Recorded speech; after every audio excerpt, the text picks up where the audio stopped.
আমরা বাঙালিরাও কিন্তু এখন পিৎজা লাভার হয়ে গেছি। আর পিৎজা এখন ছোট বড় সবাই কিন্তু কম বেশি পছন্দ করে। আর সেই পিৎজাটি তৈরি হয় যদি ব্রেড দিয়ে, তাহলে তো একটু অন্যরকম স্বাদ, অন্যরকম ফ্লেভার। সুপ্রিয় দর্শক, আসসালামু আলাইকুম। যে যেখানে বসে ভিডিও দেখছেন সবাইকে আমার এই নতুন এপিসোড দেখার আমন্ত্রণ। আশা করি আলহামদুলিল্লাহ সবাই ভালো আছেন। দর্শক, আজকে আমি আপনাদেরকে তৈরি করে দেখাবো ব্রেড দিয়ে তৈরি পিৎজা রেসিপি। এটি তৈরি করা যেমন সহজ আর খেতেও কিন্তু দুর্দান্ত লাগে। তো চলুন দেখে নিই কীভাবে তৈরি করা যায়। তো পিৎজা তৈরি করার জন্য আমি এখানে 4 পিস ব্রেড নিয়েছি। আর ব্রেডগুলোকে আমি এখন প্রথমেই টুকরো টুকরো করে কেটে নেব। আমি একটু চাকুর সাহায্যে কেটে নিচ্ছি। আপনারা চাইলে পিৎজা কাটার বা অন্য কিছু দিয়েও কেটে নিতে পারেন। তো আমার রুটিগুলো কিন্তু টুকরো টুকরো করা হয়ে গেছে। আর এখন আমি একটা বোলের ভিতরে তুলে নিচ্ছি।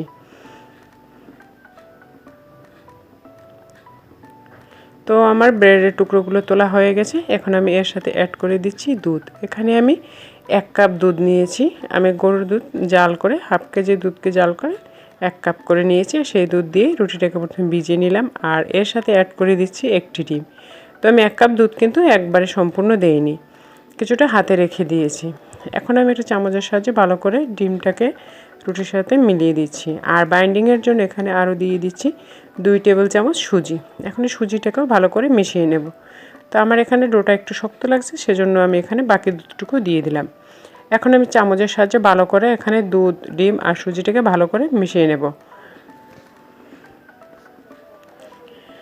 আর এখানে আমি দিয়ে দিচ্ছি লবণ। এখানে আমি হাফ চা চামচ লবণ দিয়ে দিচ্ছি। লবণটা স্বাদ মতো দিতে হবে যে যার।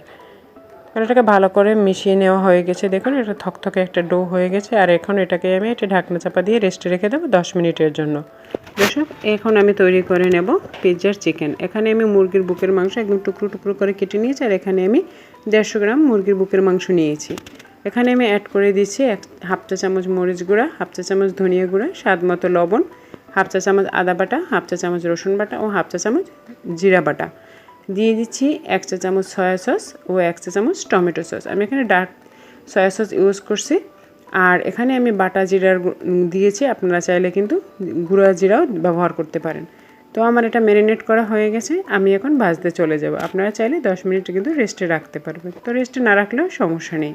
আর ভাজার জন্য আমি চুলায় একটি প্যান বসিয়ে দিয়েছি। আর এখানে আমি 3 টেবিল চামচের মতো রান্নার রেগুলার তেল দিয়ে দিচ্ছি। আর এর ভিতরে আমি এখন দিয়ে দিচ্ছি সেই মেখে রাখা চিকেনগুলোকে। আর চিকেনগুলোকে আমি মিডিয়াম আঁচে ভাজবো, একেবারে লো হিটেও না, আবার একেবারে হাই হিটেও না। কারণ লো হিটে ভাজলে চিকেনগুলো থেকে পানি ছেড়ে দেবে, তখন চিকেনগুলো কিন্তু একদম নরম হয়ে যাবে। আর হাই হিটে রাখলে চিকেনগুলো পুড়ে যাবে। তো আমার 8 মিনিটের মতো সময় লাগছে চিকেনগুলো ভাজতে। তো দেখুন, চিকেনগুলো কিন্তু সিদ্ধ হয়ে গেছে। আর এখন আমি চিকেনগুলোকে নামিয়ে নিচ্ছি।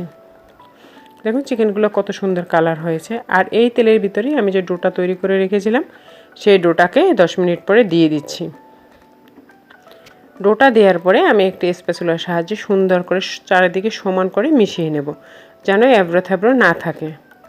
তো দেখুন, এটা কিন্তু আমার সমান করা হয়ে গেছে। এখন আমি একদম লো হিটে রেখে 5 মিনিট একটি ঢাকনা চাপা দিয়ে এটাকে কুক করব। চলে আসলাম 5 মিনিট পরে। আর দেখুন উপরটা কিন্তু অনেকটাই শক্ত হয়ে গেছে। এখন আমি এটাকে উল্টিয়ে দিলাম। তো আমার উল্টানো হয়ে গেছে। আর এই পেটে আমি সমস্ত ইনগ্রিডিয়েন্টসগুলো দেবো পিৎজার। তো এখানে আমি টমেটো সস দিয়ে দিচ্ছি 3 টেবিল চামচ। আমি এখানে টমেটো সস দিচ্ছি। আপনারা এখানে চাইলে কিন্তু পিৎজা সসও ব্যবহার করতে পারেন। তো হাতের কাছে পিৎজা সস না থাকলে সেহেতু কিন্তু টমেটো সস দেওয়া যাবে। আর এখন আমি দিয়ে দিচ্ছি এখানে গ্রেট করা মোজারেলা চিজ। মোজারেলা চিজটাকে আমি পুরোপুরি এই যে ব্রেডটার উপরে আমি ভালো করে ছড়িয়ে দিয়েছি। আর এখন এর উপরে আমি দিয়ে দিচ্ছি চিকেনের টুকরোগুলোকে। আর দিয়ে দিচ্ছি কিছু কিউব করে কাটা পেঁয়াজ কুচি। আরও দিয়ে দেব আমি কিছু ক্যাপসিকাম। আমি এখানে সবুজ ক্যাপসিকাম দিয়েছি। এখানে আপনারা চাইলে লাল বা হলুদ রঙের ক্যাপসিকাম আপনার পছন্দ মতো দিতে পারেন। যে যার পছন্দ মতো কিন্তু ডেকোরেশন করতে পারেন। আমি আবারও উপরে মোজারেলা চিজ দিয়ে দিচ্ছি, কারণ পিৎজার আসল স্বাদটা কিন্তু চিজ দিলেই পাওয়া যায়। যত বেশি চিজ তত পিৎজায় মজা।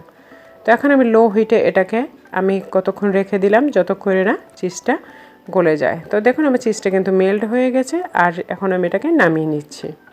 তো দেখুন দর্শক, কত অল্প সময় কত মজাদার একটি পিৎজা কিন্তু তৈরি হয়ে গেল। এখন আমি আপনাদেরকে কেটে দেখিয়ে দিচ্ছি। দেখুন এটার ভিতরটা কতটা সুন্দর হয়েছে। আর মাশাআল্লাহ এটা খেতেও কিন্তু দারুণ ইয়াম্মি হয়েছে, দেখেই কিন্তু খেতে ইচ্ছে করছে। এই যে দেখুন মাশাআল্লাহ কতটা সুন্দর, ওয়াও, আমার কিন্তু দেখেই খেতে ইচ্ছে করছে। আশা করি আপনাদেরও দেখে ভালো লেগেছে। ভালো লাগলে অবশ্যই বাসায় একবার ট্রাই করবেন, অনুরোধ রইল।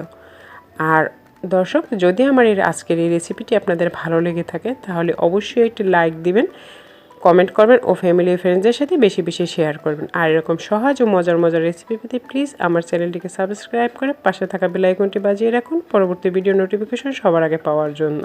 তো আজ এ পর্যন্তই, আল্লাহ হাফেজ।